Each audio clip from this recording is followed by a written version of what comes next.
Eto na, mga kababayan. Luzon, Visayas at Mindanao. Magandang umaga, magandang gabi, magandang hapon, magandang tanghali kung saan man po kayo ngayon. So ngayon po, meron po tayong isang reaction video, no? Na kung saan ay ito nga si Congressman na basta yan si Congressman, nakita nyo, no? Apelyido niyan, kayo na bahala. Basta Congressman siya ng District 2. Ayan, dinuro-duro si Isko Moreno. 'Di ba? Di bali na matalo kami sa iba, wag lang sa'yo, Isko. Ganun daw ang sinabi sa kanya. Grabe, no? Grabe. Sa totoo lang, ang daming natulungan ni Isko na mga tumatakbong konsihal, tumatakbong chairman, tumatakbong kagawad, tumatakbong city councilor, ngayon naging congressman na. Pero ang sinukli nila kay Isko, dinuro-duro, pinagmumura. Grabe. Sabi nga ni Isko sa kanyang talumpati, no, sa isang pagtitipon, how painful it is. 'Di ba? Sana ma-realize daw ni Hani Lacuna ang ginawa nitong mga buhaya kay Isko. Sabi nga ni Isko, sana hindi maranasan ni ate yung naranasan ko. Kung alam nyo lang paano nila si Isko murahin, duru-duruin. Ito, meron akong videong ipanood sa inyo na si Isko mismo nagkwento. No? Pakinggan nyo po. Grabe pala talaga. Itong si Congressman Roland V ng District 2 ng Manila. Ito, hindi naman po siguro nagsisinungaling si Yorme Isko at hindi naman po siguro gumawa ng kwento si Yorme. Kasi kasiraan po kay Yorme ang gagawa siya ng kwento na hindi totoo. Ito po, pakinggan nyo po. Kusyal nanalo. Kusyal nanalo. Natapos ang term. Naging department head. Yung kapatid, pinatakbo namin Kusyal nanalo. Isang term pa lang, pinabalik namin siya. Nanalo Kusyal. Yung kapatid, ginawa akong department head. Tapos sumunod na term, pinatakbo namin congressman. Ngayon congressman na siya. Siya yung nagsabing, we were betrayed. Wow. What a term. Heavy. No, meeting kami. Sila nag-request ng meeting. Dalawa, ng isa pang props sa District 2. Kasi maraming buhaya yun. Ito si Chihuahua. Ito si Crocs. Ayan ako. Ayan si Letlet. BGC meeting. Para lang magka-idea kayo how painful it is. So that you will know. And I told this to ate. And I hope hindi niya ito maranasan sa buhay niya. Tumayo ito. Nagwawala. Sabi niya, di pa rin matalo na kami sa iba. Huwag lang sa'yo. Di ba? Narinig nyo ang sinabi ni Isko? Sana hindi maranasan ni Hani Lacuna ang naranasan niya sa mga buwaya na kung saan nung nagkonsihal, tinulungan niya para maging konsihal. Nung naging konsihal, pinasok niya department head. Nung tumakbong congressman, tinulungan niya, nanalong congressman. Tapos ang isukli nila kay Isko, murahin, duruin at sabihin, di bali nang matalo kami sa iba, wag lang sa'yo. Kasi alam kasi nila na matatalo sila ni Isko. Kasi alam niyo kung bakit? Kapag si Isko nagsalita, naniniwala ang tao. Kasi alam niyo kung bakit? Hindi sila mapunta sa posisyon na yan kung hindi dahil kay Isko. Totoo ba ako, mga Iskonians? Totoo ba ako, mga Manilenyo? Hindi nila maranasan makatungtong sa posisyon or sa pwesto nila kung hindi dahil kay Isko Moreno. Kaya galit na galit si Chihuahua at si Roland. Ronald ba? Ronald. Di ba? Di bali na matalo kami sa iba, wag lang sa'yo. Dinuro, putang ina. Wag lang, di bali nang matalo kami sa iba, wag lang sa'yo. Pinagmumura si Yorme.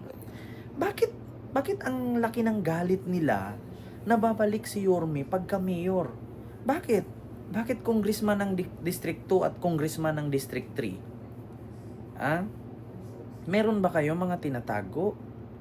Meron ba kayong mga kabulastugan? Meron ba kayong mga ginagawang mali bilang congressman sa District 2 at District 3? Natakot kayong pagpasok ni Yorme bilang mayor muli? Masilip kayo.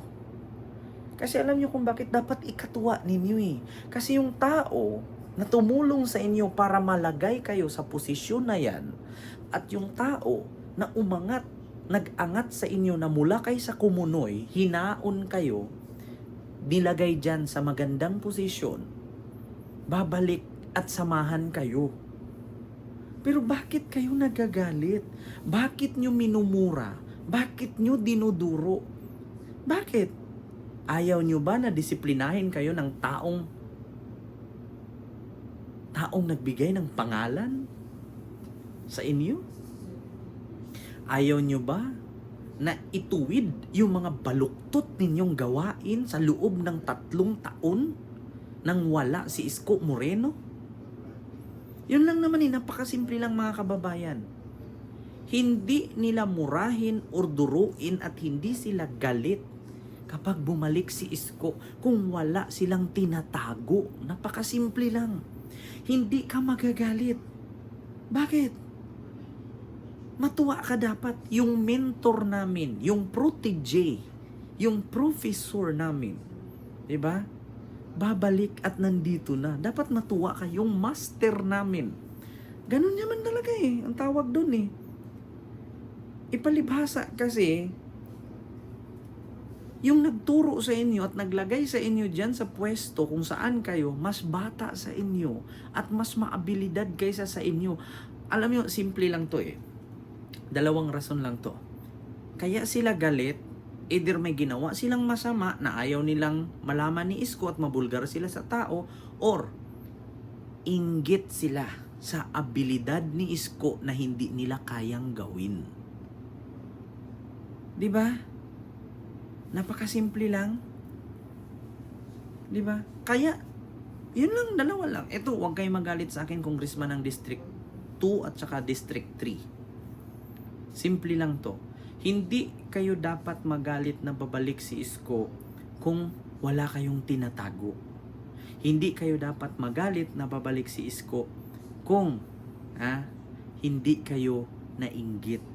Ayaw nyo lang kasi na masapawan kayo. Or ayaw nyo lang pabalikin si Isko. Bakit? Kasi alam ninyong talo kayo. Simple lang. Tingnan nyo, 6 na kongresista sa District 1 hanggang District 3, District 6 ng Maynila. Isa lang ang nanatiling loyal kay Isko, si Kong Ernix Junicio lang. Bakit? Kasi alam ni Kong Ernix Junicio kung anong abilidad, anong kakayahan, at paano si Isko magpatakbo. Diba? At mag-alaga ng bayan. Hindi katulad sa mga kasamahan niya na mga kongresista, mga pulpul at buwaya. Diba? Tignan nyo. Minumura si Isko. Bukod tanging isang congressman lang ang nanatili kay Isko. Si Ernix Junicio lang. And the rest, wala na sila. Bakit? Mga tulunggis na. Kaya galit na galit sila, minura at dinuro si Isko. Takot silang bumalik si Isko, or galit sila or inggit sila na babalik si Isko. Kasi pag bumalik si Isko, wala silang power. Bakit? Mabubulgar yung pag-overpower nila. Kasi ginagamit. Actually, ito nga simple lang. Sa probinsya, kahit gaano kalaking lugar yan, isa lang ang mayor, isa lang ang chairman, isa lang ang gobernador. Pero dito sa Maynila, kada kanto barangay, kada kanto congressman, kada kanto konsihal. Sa amin sa probinsya, Kahit gaano kalaking lugar yan, isa lang ang barangay. Di ba? Kaya kung tutuusin kung ganyan lang din naman, magkaroon tayo ng kongresista at 6 na distrito pa, tapos wala lang din naman mga ginagawa, bakit naggawa pa tayo ng congressman dyan kung kaya naman ng mayor lang? Di ba? Simple lang simple lang. Sayang lang ang pinapasahod sa mga congressman na buwaya kung si mayor kaya naman niyang mag-isa. Tignan nyo, si Isko nag-mayor. Wala naman akong narinig doon na tumulong si congressman ng District 1 hanggang District 6. Puro lang si Yorme. Maskin si Hani nga doon, wala akong nakitang ginawa. Pumipirma nga lang yata. Si Isko lahat, utak ni Isko lahat yan. Kaya ultimo congressman galit na bumalik si Isko. Bakit? Mabubulgar yung mga ginawa lang kalukuhan. So yun lang, yung aking reaction video. Grabe pala no, Isko Moreno. Minura at duro pala ng congressman ng District 2 ng Maynila. My God, bakit? So yun lang. Maraming salamat. Palitan nyo na yung mga buhaya. God first. God first.